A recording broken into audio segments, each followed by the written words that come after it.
Guys, am I a bad theorizer? Chapter 6 was the best chapter of part 2 so far by a large margin. HATE and Litost, two of what some would say are the least interesting characters, turned into the most important. We also got character development for the main and side characters, as well as a main character death, which was heartbreaking. However, what was even more heartbreaking was that it disproved most of my theories. Ajita is a digital life form, so she's not the creator of the quantum computer. Since she's a digital life form and the sky people are real, she's not a sky person. There goes 2 weeks worth of work and over an hour of footage. I'm fine. The only thing I got right was that she has something to do with the Dream Seeker system, and that was the most obvious one. Worst of all, Ajita actually seems helpful? She told us the purpose of Dream Seeker, the quantum computer, and even helped us in finding the secrets of Linkchu. No wait, that can't be possible. I've been on her butt since June. She can't be a good person. If she is, all my theories are wrong. Am I a fraud? I'm sorry guys, but this may be the end of Captain Plays Honkai.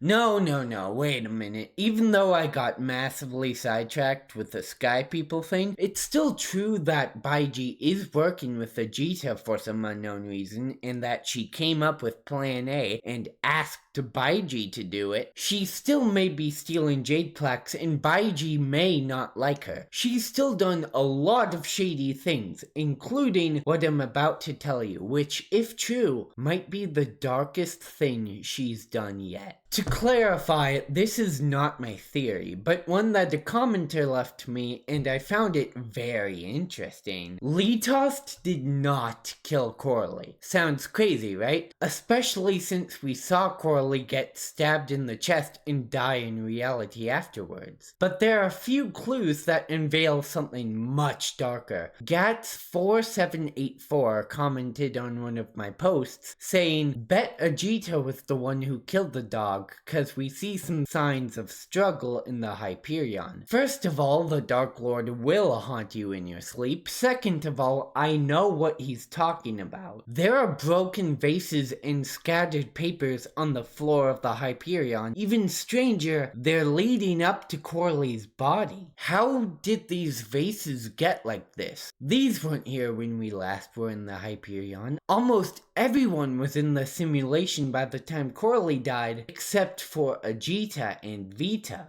This clue that Gats gave me was so intriguing, I had to look deeper, and I actually found some things. When Coralie got stabbed, everyone expected her to be disconnected instead of dead. Teresa did, Coralie did, even Tesla. In this scene, everyone was running around like chickens with their heads cut off, wondering why this happened, because they've never seen anything like this before. And remember, all these people knew about the quantum computer before Dream Seeker, and while no one knew what was happening, one person gave us the idea that what happens in the quantum computer happens in real life. Ajita. At least, I believe it's Ajita. システム外から来たお客さんたち、この規模の量子コンピューターが The point I'm trying to make here boils down to one thing. How trustworthy do you think Ajita is? On a scale of 1 to Vita. If she did kill Coralie, she could be saying this to save her own butt. This could be a complete lie. The quantum computer may not have any effect on real life. But still, a speculation of lying isn't enough to say she's the culprit. This next part, though, is a bit more revealing. When Ajita says this, Vita pops in. I believe it's Vita. こんにちは、アジタ博士。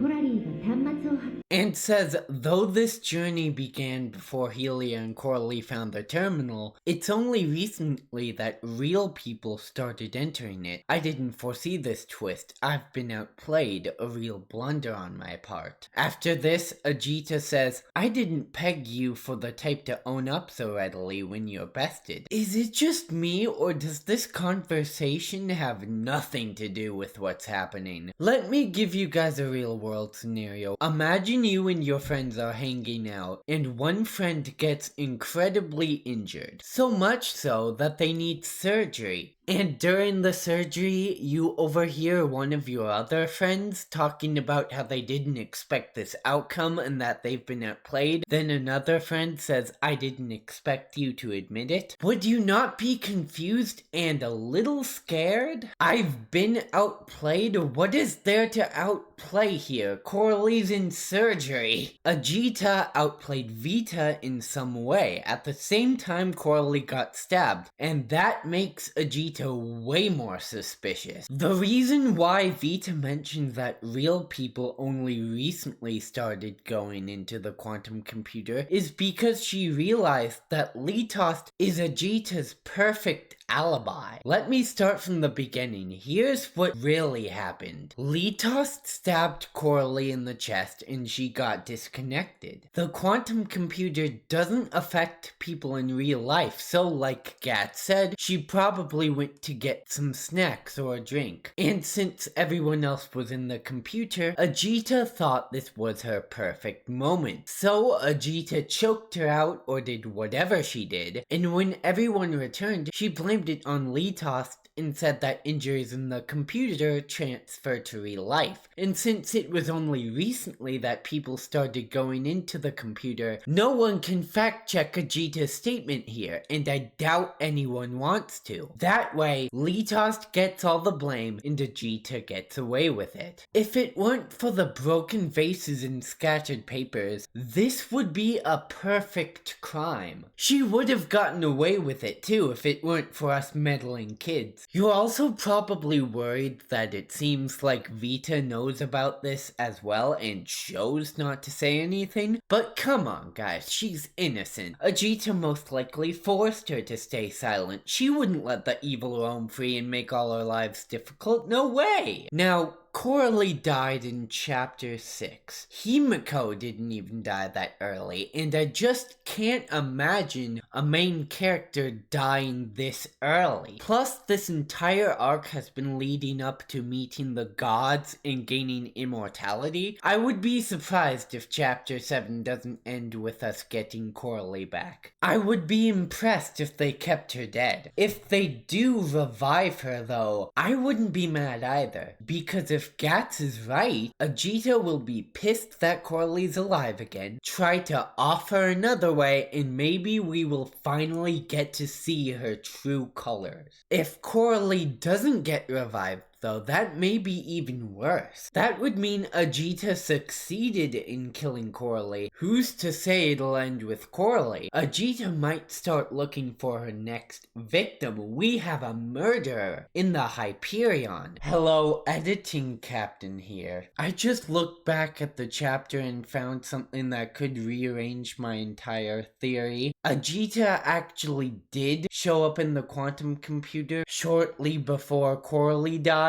She just showed up unannounced. And so unless Ajita quickly made her way back to reality to kill Coralie, that would mean Vita is the only one in reality when this happened. I don't think Ajita's off the hook though. For one, once Helia says, "What are you doing back here, Ajita?" She says Vita said we desperately need some help and told me to come check in. I'm not sure I believe that. Not only that Vita provided us some help, but also putting in Ajita as that help. If Vita's hands were tied and she had to come help us, she would probably choose herself because of how much she dislikes Ajita. Also, as soon as Helia asked for support, Ajita immediately says, "Do you want a machine that pinpoints the would-be criminal before a violent incident occurs?" Incidents like murder don't happen every day, Ajita. Why did you just assume that? So are Vita and Ajita working together? I don't think so, because in previous evidence I showed, Vita wasn't expecting this outcome. But since Ajita's in the quantum computer shortly before Coralie died, I just can't see a way she could do this all by herself. Unlike Markiplier with the honey scam in 2019. But there's some shady shit going on!